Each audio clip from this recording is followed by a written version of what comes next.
Arthur Lira convoca a reunião para contar votos antes de colocar projeto de lei das fake news em votação.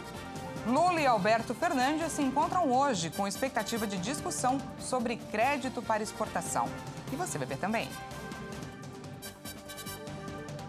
Governo aumenta a isenção do imposto de renda para R$ 2.640. Mais de 10 milhões de brasileiros devem ficar isentos em 2024.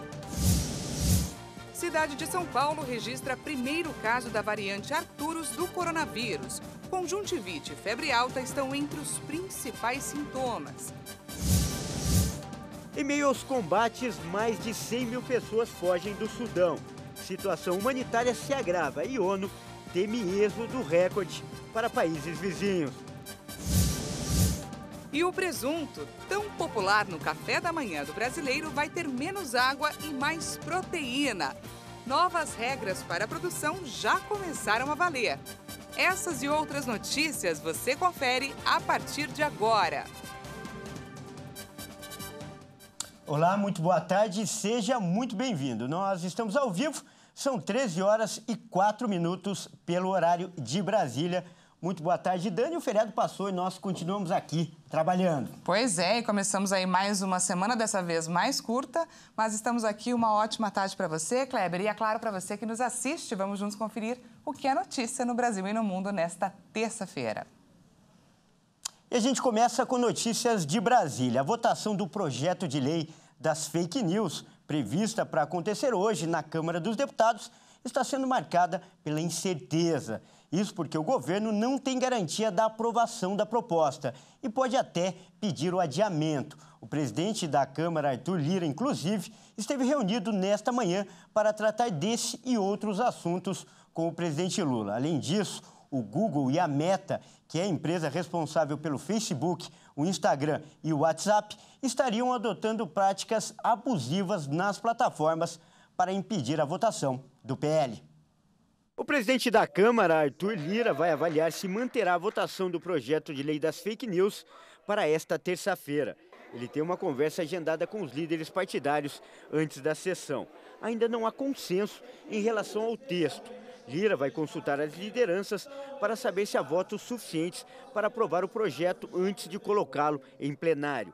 No dia 25 de abril, a Câmara aprovou um pedido de urgência para o projeto, permitindo que a matéria seja votada diretamente no plenário da Casa, sem a necessidade de passar por comissões. No entanto, a proposta vem sofrendo pressão de algumas bancadas da Casa. O líder do governo no Congresso, senador Randolfo Rodrigues, declarou na segunda-feira que pediu a abertura de um inquérito administrativo no CAD, o Conselho Administrativo de Defesa Econômica, para investigar um abuso de posição dominante que teria sido praticado pelo Google. O ministro da Justiça, Flávio Dino, também disse que vai pedir uma apuração sobre o comportamento do Google. O motivo é o fato da empresa estar veiculando anúncios contra o PL das fake news em sua página de buscas na internet. E ainda sobre esse assunto, o Ministério Público de São Paulo notificou o Google e a Meta. O MPF alega que as empresas estariam realizando propaganda nas plataformas e ainda direcionando as buscas dos usuários para notícias e informações contra o PL. Com a aprovação do projeto, essas empresas podem passar a ser fiscalizadas pela Anatel, que é a Agência Nacional de Telecomunicações, segundo informou o relator da matéria, o deputado Orlando Silva. E agora a gente muda de assunto. O presidente do Senado, Rodrigo Pacheco, deu início ao pedido de criação da Comissão Parlamentar Mista de Inquérito. Os nomes de quem vai integrar a comissão devem ser definidos esta semana. A CPMI vai investigar os atos de radicais do dia 8 de janeiro contra as sedes dos 3 poderes em Brasília. A ala de esquerda pode indicar na Câmara dos Deputados Lindenberg Farias, do PT, Jandira Fegali, do PCdoB e Rogério Correia, do PT. Já no Senado, Fabiano Contarato, do PT, Randolfo Rodrigues, da Rede, são cotados. A maior bancada do Senado é do PSDB, que deve indicar Elisiane Gama, que teve papel importante na CPMI da pandemia, mesmo não sendo membro titular. O partido também pode indicar Paulo Magalhães pela Câmara. Ainda são ventilados os nomes pelo Centrão de André Fufuca, do PP, Arthur Maia, do União Brasil, Otto Alencar, do PSD, e Eduardo Braga, do MDB. O colegiado do Congresso, proposto por parlamentares de oposição, será formado por 16 deputados e 16 senadores titulares e terá duração de até 6 meses. Durante os atos de radicais, manifestantes invadiram os prédios do Congresso, do Palácio do Planalto e do Supremo Tribunal Federal e destruíram móveis, equipamentos de trabalho e vidraças, além de danificar diversas obras de arte. Desde então, diversas pessoas foram presas, denunciadas pela Procuradoria-Geral da República.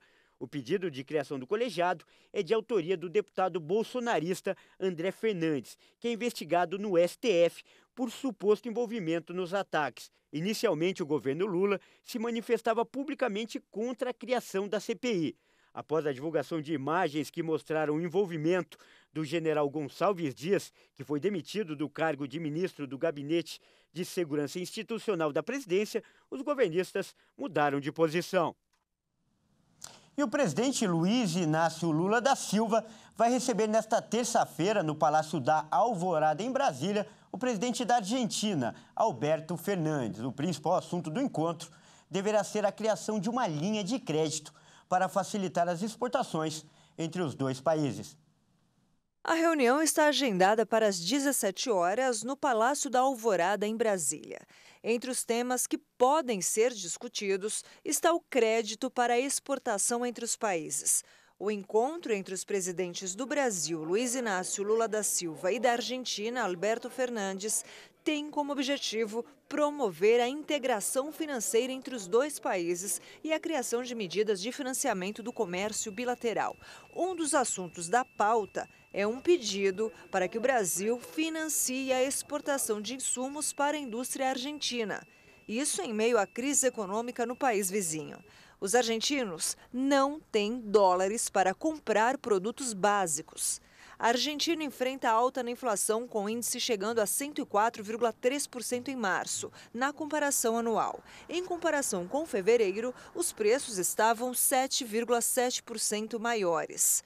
O dado colocou o país no topo do ranking dos maiores índices de inflação entre os membros do G20, o grupo formado pelas 19 maiores economias do mundo, mais a União Europeia. No final de abril, Fernandes anunciou que não tentará se reeleger nas eleições gerais que serão realizadas na Argentina em outubro deste ano. Ele é um dos líderes mais próximos de Lula. Tendo comemorado sua eleição no ano passado, foi também o primeiro líder a se encontrar com um brasileiro após seu retorno ao poder. Mais de 10 milhões de brasileiros devem ficar isentos na declaração do imposto de renda em 2024. Esse número é resultado do impacto causado pela medida provisória que amplia a faixa de isenção e começou a valer a partir de segunda-feira, a partir de ontem. O cálculo foi feito pela Associação Nacional dos Auditores Fiscais da Receita Federal, a Unafisco. Com a medida provisória que amplia da faixa de isenção do imposto de renda, 10 milhões e 100 mil pessoas devem ficar isentas da declaração de 2024. São 3,6 milhões a menos em relação ao total de 13,7 milhões de isentos estimados pela Receita Federal. Os cálculos da Unafisco foram feitos com base na MP publicada no domingo, que alterou a partir de segunda a faixa de isenção. O teto foi de R$ 1.903,98 para R$ 2.112, além de incluir um desconto mensal de R$ 528 na fonte. A medida ainda precisa ser aprovada pelo Congresso Nacional em até 120 dias para não perder a validade. De acordo com os auditores, a MP deve aumentar o número de isentos dos atuais 8 milhões e 800 mil para 10 milhões e 180 mil, uma alta de 15%. A tabela vigente do imposto de renda não era corrigida desde 2015. O país tem mais de 39 milhões de declarantes. A Receita Federal havia divulgado em fevereiro deste ano que a mudança proposta iria ampliar para 13,7 milhões o total de pessoas isentas do IR. O número, porém, deve ficar abaixo disso, segundo a Unafisco. E nós estamos ao vivo, agora são 13 horas e 13 minutos. pelo horário de Brasília. E a semana começa com essa novidade. A faixa de isentos no imposto de renda vai aumentar, como a gente acabou de ver, aliás, aí na reportagem. E a medida vai atingir muita gente. A estimativa é que mais de 1.300.000 pessoas vão passar, a fazer parte do grupo que não precisará declarar imposto de renda no ano que vem, não é mesmo, Dani? Pois é, Kleber, mais uma mudança e até quem ganha salários mais altos também serão beneficiados. Mas como que isso vai acontecer? Você vai entender todos os detalhes dessa mudança a partir de agora, já que esse é o tema da nossa entrevista de hoje.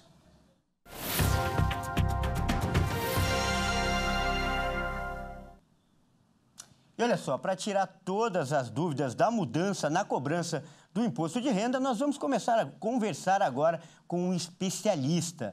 Nosso entrevistado é o Rafael Imediato, que é educador financeiro. Mais uma vez, seja muito bem-vindo. Boa tarde.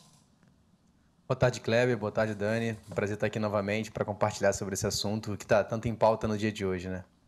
Pois é, Rafael, boa tarde para você, o prazer é todo nosso.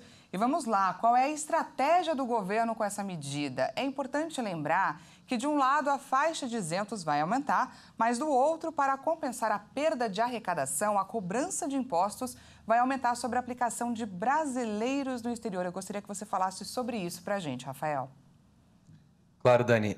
De fato, quando a gente olha para a estratégia do governo, o aumento da faixa de isenção do imposto de renda, né, ele serve para contribuir, como o próprio governo fala, sobre a redução da desigualdade de renda, uma vez que beneficia, sobretudo, aqueles que ganham até 2 salários mínimos, sem reduzir de maneira significativa a contribuição das suas faixas de rendas mais altas.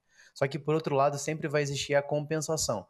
Não dá para a gente trabalhar das duas formas, né? Então, acabo compensando justamente ali para que eu faça a isenção por um lado e do outro a gente consiga ter essa isenção. Então, por exemplo, quando a gente pega a contribuição, de certa forma, para aqueles que de fato agora vão conseguir até 2 salários mínimos não continuarem isentos, a gente tem o problema da contribuição para os investimentos internacionais, que esse é um ponto que a gente precisa falar. Isso pode causar uma grande defasagem, principalmente quando a gente fala de um ponto onde o maior envio de remessa para o exterior pode vir a acontecer, justamente porque a gente vai ver muita gente identificando essa oportunidade, talvez de um risco maior de ter o seu valor tributado aqui no Brasil e colocando esse valor para fora do país. E isso é um problema, pode ter até um aumento do dólar no curto prazo. E, Rafael, dentro disso tudo aí que você falou, quem deve ser beneficiado de fato? Além das pessoas que recebem as menores faixas salariais, os contribuintes com maiores rendas também terão vantagens com essa mudança? Sim, Kleber, eles vão ter vantagens porque a tabela ela acaba continuando. Então, por exemplo, você vai ter que identificar agora, de acordo com o seu salário, em que faixa você vai estar. Você poderia estar numa faixa de 7,5% de redução, agora você pode ir para 22%, ou de 22% você pode vir para 15%. Então, significa que o aumento também vai vir beneficiando para aqueles que têm aumento salarial maior, ou têm um salário já nesse momento. Lembrando que isso não funciona agora para 2023, na sua declaração. Você tem que pegar tudo o que aconteceu agora e só vai entrar em vigor na sua declaração de 2024. É importante ressaltar isso. E a estimativa inicial do governo era de que, com a mudança, mais aí de 13 milhões de brasileiros estivesse aí na conta desse grupo de isentos. Mas um novo cálculo, então, feito pela Associação Nacional dos Auditores Fiscais da Receita Federal, a Unafisco, aponta que serão mais de 10 milhões. Eu gostaria que você explicasse para a gente por que essa diferença dos 3 milhões. Claro, Dani. Até em uma própria entrevista do Mauro Silva, que é o presidente da Unafisco, ele deixou claro que aquilo pode ter sido um erro de cálculo, né? Então também existia uma expectativa, né, da própria instituição, onde a isenção poderia ser até maior, por isso esse cálculo de 13 milhões. Mas quando a MP saiu, ontem, né, então, foi identificado que ali a isenção não seria como eles previam e por isso eles colocaram como opção que poderia ser um erro de cálculo. A gente não sabe o que pode vir a acontecer nos próximos cenários, mas, de fato, inicialmente o que ele diz, né, deixa na sua própria declaração, que foi um erro de cálculo inicial e por isso essa redução agora entre 9,5 e 10 milhões ali de isenção. Tá certo, nós acabamos de conversar com o educador financeiro Rafael Imediato. Muito obrigada pela sua participação mais uma vez por aqui. Foi um prazer e até a próxima. Boa tarde. Até a próxima.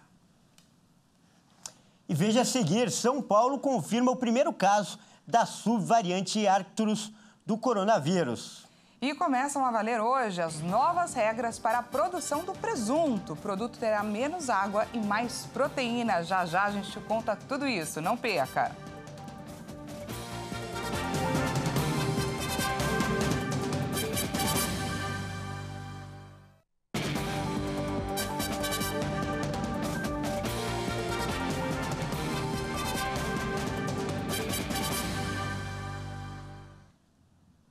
Seja bem-vindo mais uma vez, nós estamos de volta ao vivo, 1h20 pelo horário de Brasília. Voltamos para falar sobre saúde. Isso mesmo, a Secretaria de Saúde da cidade de São Paulo confirmou o primeiro caso da subvariante Arcturus da Covid-19. O diagnóstico foi confirmado no último dia 28. O paciente é um homem de 75 anos acamado e com comorbidades, que apresentou sintomas de síndrome gripal e febre persistente no dia 7 de abril. Segundo a Secretaria Municipal da Saúde, o paciente foi encaminhado para atendimento em um hospital privado da capital, com alta no último dia 27. O homem possui esquema vacinal completo contra a Covid-19, inclusive com a dose da Pfizer bivalente. A variante está sendo monitorada pela Organização Mundial da Saúde como de interesse. Segundo a pasta municipal, até o momento a Arcturus não apresentou gravidade ou aumento no número de casos na cidade de São Paulo. Na Índia, onde a variante foi identificada pela primeira vez no início do ano, a Arcturus hoje é a principal cepa transmissora de Covid-19. Entre os principais sintomas causados pela nova variante estão irritação nos olhos, parecida com conjuntivite, tosse seca e episódios febris. Segundo a Organização das Nações Unidas, os combates entre o exército e paramilitares no Sudão fizeram com que mais de 100 mil pessoas fugissem e cerca de 330 mil se deslocassem pelo país. O Alto Comissariado das Nações Unidas para os Refugiados trabalha com a estimativa de que mais de 800 mil pessoas podem abandonar o país africano, caso os combates prossigam entre os dois generais que disputam o poder. A Organização Internacional para as Migrações afirmou em um relatório que a estimativa total de indivíduos deslocados no Sudão chega a 334.053 pessoas. Quase 72%, equivalente a 240 mil novos deslocados internos, foram registrados apenas em Darfur Ocidental e Darfur do Sul. Ao mesmo tempo, o Escritório para a Coordenação de Assuntos Humanitários das Nações Unidas afirmou que o Programa de Ajuda para o Sudão em 2023 conta com apenas 14% do financiamento e que faltam 1 bilhão e 500 milhões de dólares para enfrentar a crise humanitária agravada pelos combates.